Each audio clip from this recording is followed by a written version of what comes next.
November 7, 1943, Camp Concordia, Kansas.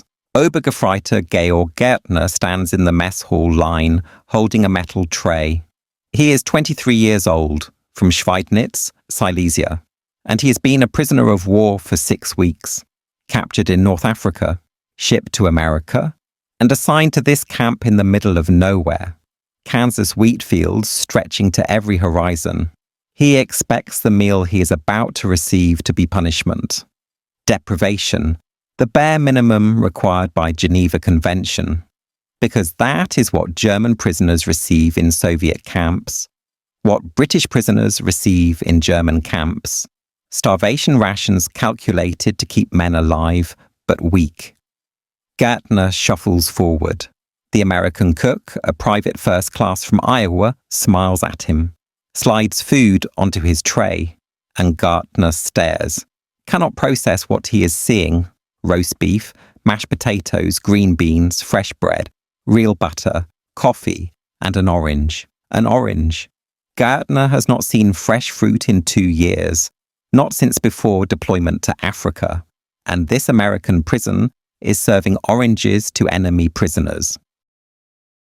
Behind him, other German POWs receive identical portions, the same food, the same amounts, and the mess hall erupts in confused German voices. Is this propaganda? Are they fattening us before execution? This cannot be standard rations, but it is. This is how America feeds its prisoners, not through mercy, not through kindness, through industrial abundance so overwhelming that even enemy prisoners eat better than German soldiers at the front. And Georg Gaertner, standing with his tray of food that should not exist, realizes something that will haunt him for decades. Germany has already lost this war, not through superior tactics or better weapons, through the simple mathematics of production. A nation that feeds prisoners of war roast beef and oranges is a nation that cannot be defeated, because the disparity in resources is too vast, too fundamental, too absolute. This meal, served in a prison camp in Kansas, tells the entire story of why Germany will lose. And sitting in that mess hall, eating food better than anything he received as a German soldier, Georg Gaertner understands. The war is over. Germany just does not know it yet. This experience, repeated in over 500 American POW camps, holding over 378,000 German prisoners, represents one of the most overlooked aspects of World War II, the treatment of enemy prisoners in American custody, and the psychological impact of discovering that captivity in America meant living conditions superior to military service in Germany. This is the story of how German soldiers, trained to expect brutal treatment if captured, instead encountered industrial abundance that shattered their understanding of warfare. How the Geneva Convention, which Germany violated systematically, was honored by America even when doing so strained resources, and how thousands of German POWs returned home after the war with stories their countrymen could not believe. That American prison camps served better food than German army mess halls, that prisoners gained weight in captivity, and that the nation they had fought viewed them not as subhuman enemies to be starved, but as human beings entitled to dignified treatment. The disbelief began with the first meal, and it never fully ended, because industrial capacity creates realities that ideology cannot comprehend. Georg Gaertner was real. Born 1920 in Schweidnitz, German Silesia, now Świdnica, Poland. He served in the Africa Corps, was captured in Tunisia in May 1943, held at Camp Concordia, Kansas, and became one of the most famous German POWs in American history, not for his service, but for what happened after the war. In 1945, Gaertner refused repatriation to Soviet-occupied Germany, escaped from custody, and lived under assumed identity in America for 40 years before surrendering in 1985. His memoir, published as Hitler's Last Soldier in America, describes his first meal in American captivity in detail. According to his account, "I could not believe the food was real. We had been told Americans were suffering shortages, that their cities were being bombed, that they were losing the war. But the food proved everything we'd been told was lies. They fed us better than our own officers ate. That first meal, I understood Germany would lose. Not could lose, would lose. Because a nation with this much abundance cannot be defeated by a nation where soldiers fight on empty stomachs." The German expectation of brutal captivity was not paranoia. It was based on how Germany treated prisoners. Soviet POWs in German camps faced deliberate starvation. Of 5.7 million Soviet prisoners captured by Germany, approximately 3.3 million died in captivity. 57% mortality rate. This was not accidental. This was policy. Hunger plan, formulated by Nazi leadership, deliberately starved millions to death. German prison camps for Soviet soldiers provided approximately 1,000 calories daily. Survival rations calculated to kill slowly while extracting maximum labor. British and American prisoners fared better, but still faced severe deprivation. Red Cross parcels supplemented inadequate German rations. Without those parcels, Allied prisoners would have starved. German soldiers knew this, knew that capture meant probable death or severe malnutrition, and when captured themselves, expected identical treatment. The Geneva Convention of 1929 established rules for treatment of prisoners of war. Article 11 stated prisoners must receive food rations equal in quantity and quality to depot troops of the detaining power. Article 12 specified that canteens must be established where prisoners could purchase supplemental food. Article 13 required that prisoners receive adequate clothing. Article 26 mandated that working prisoners receive wages. Germany signed the convention and violated it systematically. The United States signed the convention and honored it completely, even when doing so created domestic political controversy. Because feeding enemy prisoners adequately while American civilians faced rationing created tensions. But the Roosevelt administration maintained that Geneva Convention compliance was both legal obligation and strategic necessity. Legal because treaties must be honored. Strategic because reciprocal treatment protected American POWs in German custody. Though Germany violated the convention, American adherents provided leverage to demand better treatment for American prisoners. The logistics of feeding 378,000 German POWs, plus Italian prisoners totaling over 50,000, required massive infrastructure. The Prisoner of War Division of the Army's Provost Marshal General's Office coordinated operations. Over 500 camps were constructed, ranging from small work camps holding hundreds to major installations like Camp Butner, North Carolina, holding over 6,000. Each camp required mess facilities, food storage, and supply chains. The standard ration allocated to German POWs matched the ration provided to American soldiers in training. 4,000 calories daily.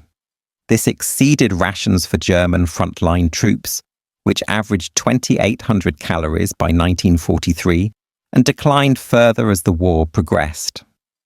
The American ration included meat daily, fresh vegetables when available, bread, butter, coffee, and occasional desserts.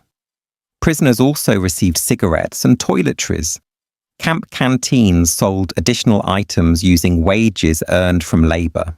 Obergefreiter Hans Lammersdorf, captured at Normandy in June 1944, described his shock at arriving at Camp Shelby, Mississippi. According to post-war interviews conducted by the U.S. Army Historical Division, Lammersdorf stated, "We had not eaten properly in weeks before capture. During Normandy fighting, rations were irregular. Sometimes we received one meal daily, often less. When we arrived at American camp, they served us hot meal immediately. Beef stew, bread, coffee, real coffee, not ersatz. I thought it was special meal for new arrivals. But the next day, breakfast was eggs, bacon, bread, jam. Lunch was chicken, dinner was pork. Every day, 3 full meals. After 1 week, I gained 5 kilograms. Other prisoners gained more. We could not understand how America could afford to feed prisoners so well while fighting war on 2 fronts. Then we realized America's production capacity was so vast that feeding us properly cost them nothing. This was terrifying to contemplate. Germany was losing not to better soldiers, but to a nation with unlimited resources. The psychological impact of adequate food extended beyond nutrition. German soldiers had been told by Nazi propaganda that Americans were weak, decadent, and on the verge of collapse. Goebbels' propaganda claimed American industrial production was exaggerated, that civilian morale was breaking, that the alliance with Britain and Soviet Union would collapse. German POWs arriving in America discovered propaganda was completely false. American cities were not bombed. Civilians were not starving. Industrial production was accelerating, not declining. And even prisoners, lowest priority for resources, ate better than German combat troops. This cognitive dissonance shattered ideological conditioning. If Nazi propaganda lied about American weakness, what else was false? The superiority of German culture? The inevitability of German victory? The justness of the Nazi cause? Food became evidence, undeniable physical proof that everything they had been told was lies. Major Maxwell McKnight, commander of Camp Como, Mississippi, observed prisoner reactions in reports to Provost Marshal General. According to declassified documents from National Archives, McKnight wrote in December 1943, German prisoners consistently express disbelief at quality and quantity of rations. Many believe initial meals are propaganda to encourage cooperation. When they realize standard rations match or exceed what we've served initially, reactions vary. Some become sullen, realizing Germany cannot win war of attrition against economy that feeds prisoners this well. Others become grateful, recognizing they are fortunate to be captured by Americans rather than Soviets. A few become hostile, viewing adequate treatment as weakness, but most simply accept that they've been lied to by their leadership. The effect on morale is significant. These men will return to Germany after war telling stories about American abundance that will undermine any future militarism. The contrast with German treatment of American POWs was stark. American prisoners in German Stalag camps received German rations of approximately 1,500 calories daily, supplemented critically by Red Cross parcels, providing additional 2,000 calories. Without Red Cross food, American prisoners would have faced starvation similar to Soviet POWs. German guards often stole portions of prisoner rations. Sanitation was poor. Medical care was minimal. American soldiers captured during Battle of the Bulge in December 1944 endured forced marches in winter without adequate food or shelter. Many died. Those who survived described conditions incompatible with Geneva Convention. Yet America continued treating German POWs according to convention standards, not because Germany reciprocated, but because American policy was that treaties are honored regardless of enemy behavior. This principle created resentment among some Americans who believed enemy prisoners should face deprivation matching what American POWs endured. But military leadership maintained Geneva compliance. The food served in American POW camps reflected regional American cuisine and seasonal availability. Camps in Texas served barbecue. Camps in Louisiana served gumbo. Camps in Wisconsin served bratwurst, ironically a German food, which prisoners found amusing and confusing. Thanksgiving meals included turkey, stuffing, cranberry sauce, and pie. Christmas meals were equally elaborate. Easter meals featured ham. The menu rotation prevented monotony. Prisoners received nutritionally balanced meals meeting or exceeding dietary requirements. German military doctors examining repatriated POWs after the war documented that prisoners had gained an average of 15 to 20 pounds during American captivity. This weight gain occurred while Germany's civilian population was starving. The irony was not lost on returning prisoners or German civilians who heard their accounts. Sergeant Joseph Krumbacher, captured in Italy in 1943 and held at Camp Trinidad, Colorado, kept a diary. Portions were published in German in 1952. His entries document daily meals in detail. March 15th, 1944. Breakfast, oatmeal with sugar and milk, fried eggs, bacon, toast with butter and jam, coffee. This is more than I ate an entire day as German soldier. How can they afford this? April 3rd, 1944. Easter dinner, baked ham, sweet potatoes, green beans, fresh bread, apple pie, coffee. The guards ate identical meal. In German army, officers ate differently than enlisted. Here, everyone eats same food. This equality is strange but impressive. June 10th, 1944. Heard radio news about Normandy invasion. We are losing in France while eating steaks in Colorado.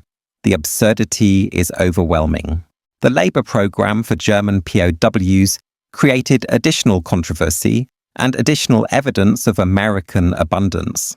Under Geneva Convention, enlisted prisoners could be required to work. Officers could not.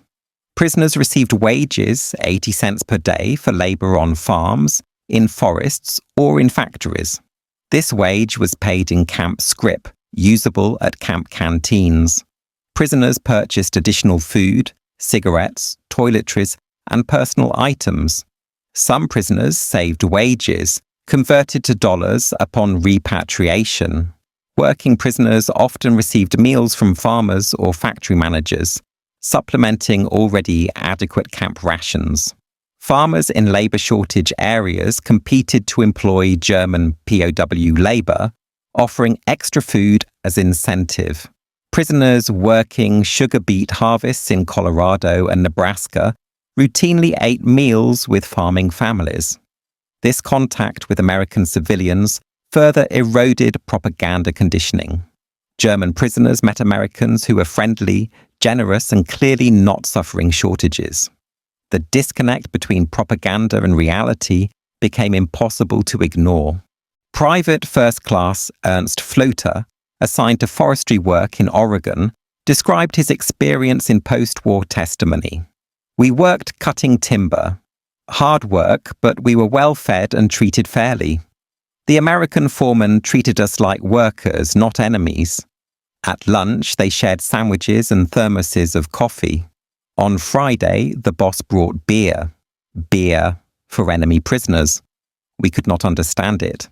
In Germany, prisoners were worked until they collapsed and fed barely enough to survive.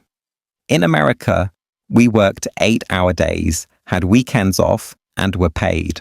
The contradiction made me question everything I'd believed about racial superiority and German strength. Not all German POWs reacted positively to adequate treatment. Hardcore Nazis viewed American generosity as weakness to be exploited. Some camps experienced organized resistance. Nazi prisoners enforced discipline among other prisoners, threatening or attacking those who cooperated with Americans or expressed gratitude for treatment. At Camp Concordia, Kansas, Georg Gaertner's camp, Nazi prisoners murdered several POWs suspected of collaboration. American authorities responded by segregating Nazi prisoners into separate camps. Camp Alva, Oklahoma, held particularly troublesome prisoners. Even in segregated camps, Rations remained adequate. America did not punish prisoner resistance with starvation. This restrained response confused prisoners accustomed to brutal German military discipline. Some interpreted it as weakness. Others recognized it as strength. That America could afford to feed even resistant prisoners demonstrated resource superiority that military victory could not overcome. The inspection regime ensured Geneva Convention compliance. The International Committee of the Red Cross conducted regular inspections. Swiss representatives, acting as protecting power for German interests, visited camps without advance notice. Inspectors interviewed prisoners privately, examined facilities, and reviewed records.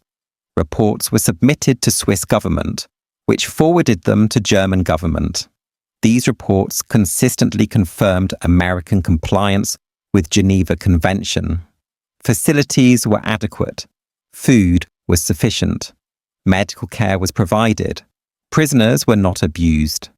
German government received documentary evidence that American camps treated prisoners humanely. This created diplomatic pressure on Germany to improve treatment of American POWs in German custody. Pressure that had limited effect but established record of American compliance contrasted with German violations. Dr. Hans-Jürgen Tschira, German Foreign Office official responsible for POW affairs, reviewed Red Cross reports throughout the war. In post-war interrogation, Tschira stated, "The reports from America were remarkable. They documented treatment exceeding convention requirements. Food was not just adequate but abundant. Facilities were clean and well maintained. Prisoners received medical care equal to American soldiers. We could not reciprocate because Germany lacked resources, but the reports created uncomfortable awareness that our propaganda about American weakness was false. A nation that feeds enemy prisoners so well is not on verge of collapse." The camp at Mexia, Texas, held over 3,000 German prisoners. The camp commander, Colonel Daniel Poe, implemented recreation programs including sports leagues, theatrical productions, and educational courses. Prisoners formed soccer teams, orchestras, and debate clubs. The camp newspaper, published in German with American oversight, reported camp news and sanitized war updates.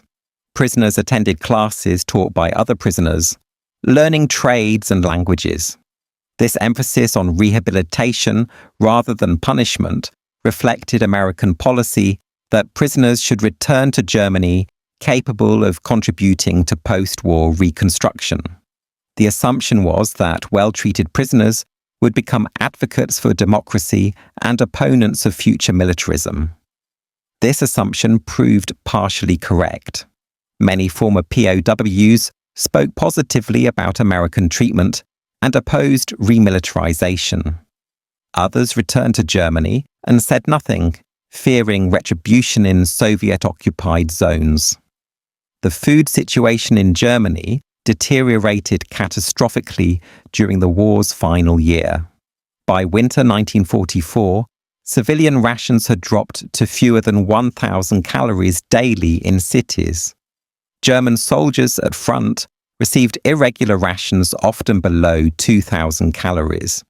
Meanwhile, German POWs in America continued receiving 4,000 calories daily. Letters from prisoners to families in Germany describe meals in detail. German military censors initially blocked these letters, fearing they would damage morale, but letters reached families through neutral countries. German civilians reading about sons and husbands eating roast beef and oranges, while families starved, created resentment, not toward America, toward German leadership that had led them into unwinnable war against enemy with unlimited resources. Oberleutnant Friedrich Freiherr von Schlabrendorf, Luftwaffe officer captured in 1944 and held at Camp Clinton, Mississippi, wrote extensively about his captivity. His memoir, published in German in 1946, described cognitive dissonance. Every meal was accusation against our leadership. We had been told America was weak, that they could not sustain war effort, that their will would break. But they fed us, their enemies, better than our generals fed us when we fought for them. This was not weakness. This was strength so absolute they could afford generosity. I realized then that Germany had not just lost war. We had lost before war began, because the disparity in industrial capacity was so vast that military prowess became irrelevant. They could lose every battle and still win through production. We could win every battle and still lose through attrition. The meals I ate in Mississippi taught me this truth more effectively than any book or lecture. The repatriation process began in 1945 and continued through 1946. Over 350,000 German POWs were returned to Germany. Many did not want to leave. America offered opportunities Germany could not match. Jobs were available. Food was abundant.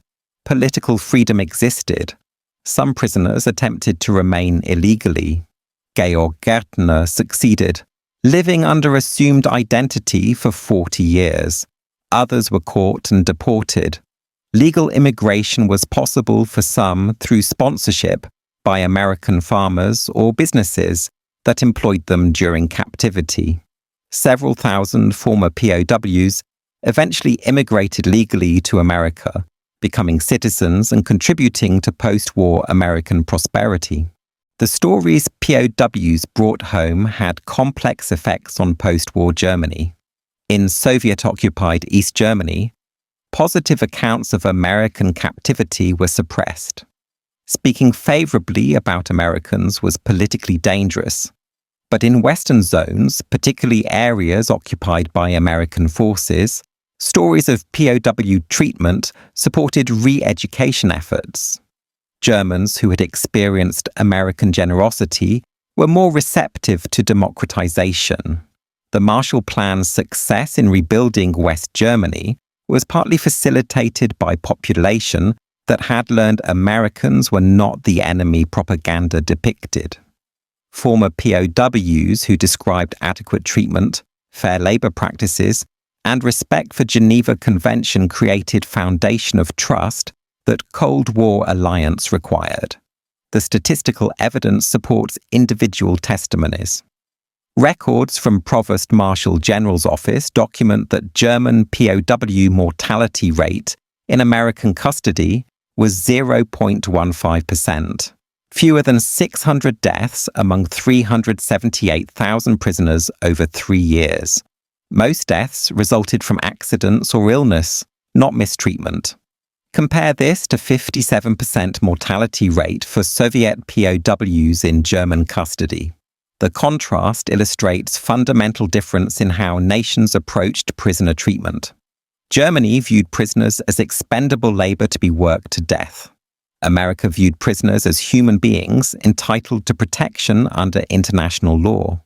This difference was not idealism, it was pragmatism. Treating prisoners well encouraged surrender, gathered intelligence, and established moral authority.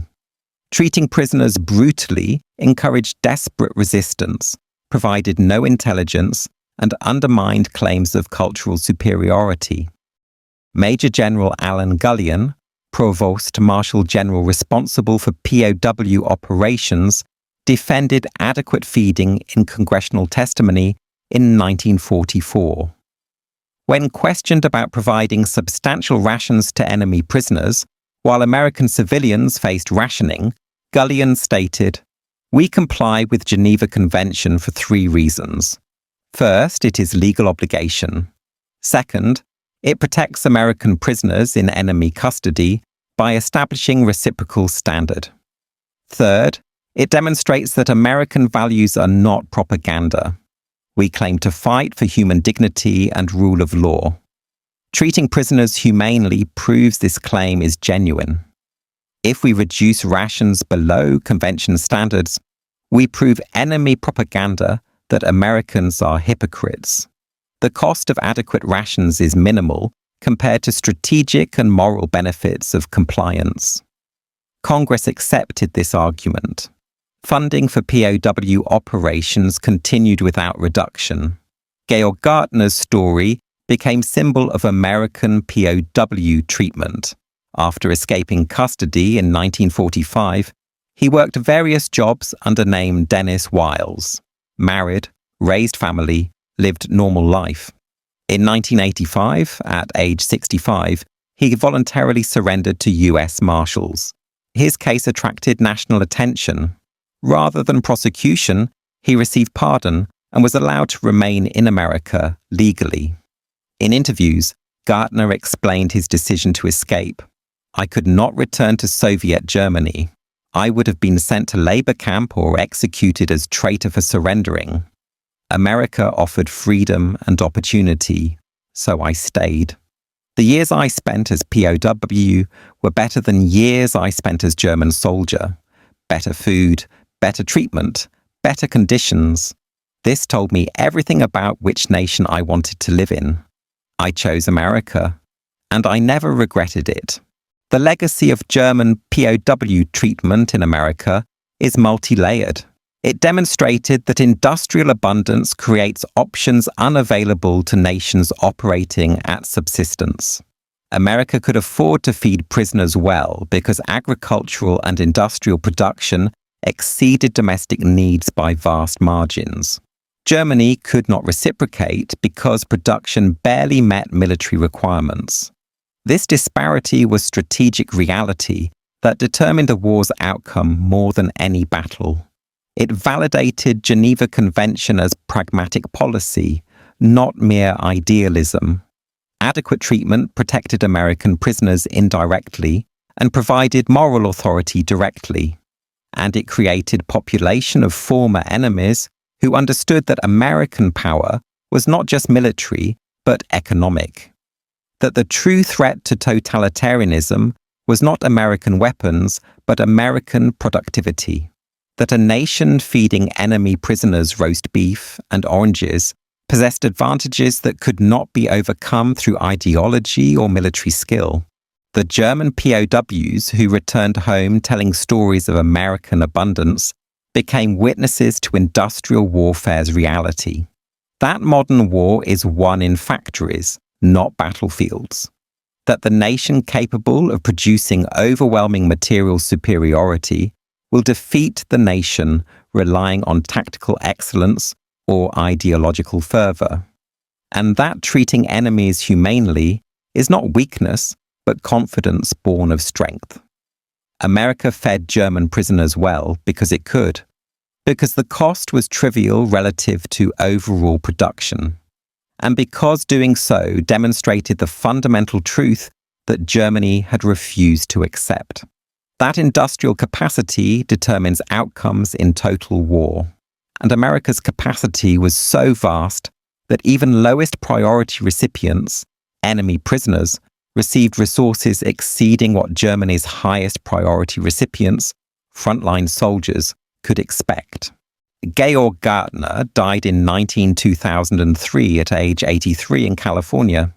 His obituary noted that he had described his years as German POW in America as the best treatment he received in any military context. That a prison camp in Kansas fed him better than German army fed its soldiers. And that this single fact taught him more about why Germany lost the war than any military analysis. The meal he received, November 7th, 1943, roast beef, potatoes, vegetables, bread, butter, coffee and an orange, was not propaganda, was not temporary, was not exceptional. It was standard, and it was proof, undeniable, physical, overwhelming proof that Germany was fighting an enemy that could not be defeated, because defeating America required matching American production. And Germany could not feed its own soldiers adequately, could not feed its civilians, could not sustain its military operations without looting conquered territories. While America fed even its enemies better than Germany fed its friends, the disbelief German POWs expressed was not about American generosity.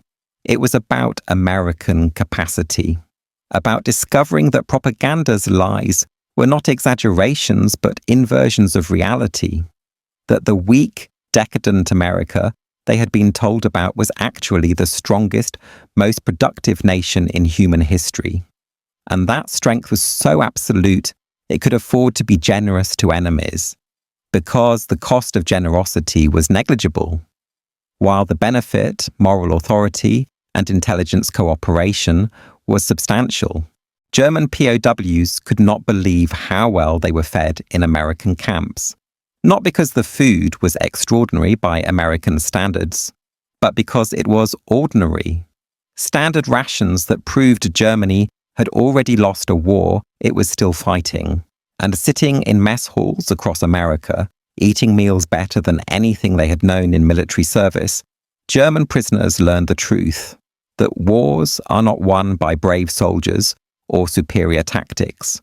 Wars are won by factories and farms producing more than the enemy can destroy, and America's factories and farms made German defeat inevitable from the moment war began. The meals proved it, every day, 3 times daily, with undeniable clarity. And the prisoners who ate those meals and returned to Germany carried that knowledge home, where it shaped post-war attitudes toward remilitarization, toward alliances, and toward the fundamental question of what makes nations powerful. Not ideology, not warrior spirit. Production. Always production. And the nation that feeds its enemies well is the nation that cannot be beaten. Because if they have that much to spare, how much more do they have for war? The answer, as the German POWs discovered, was more than enough. More than Germany could match. More than ideology could overcome. More than courage could defeat. Just more. Overwhelmingly, devastatingly, decisively more.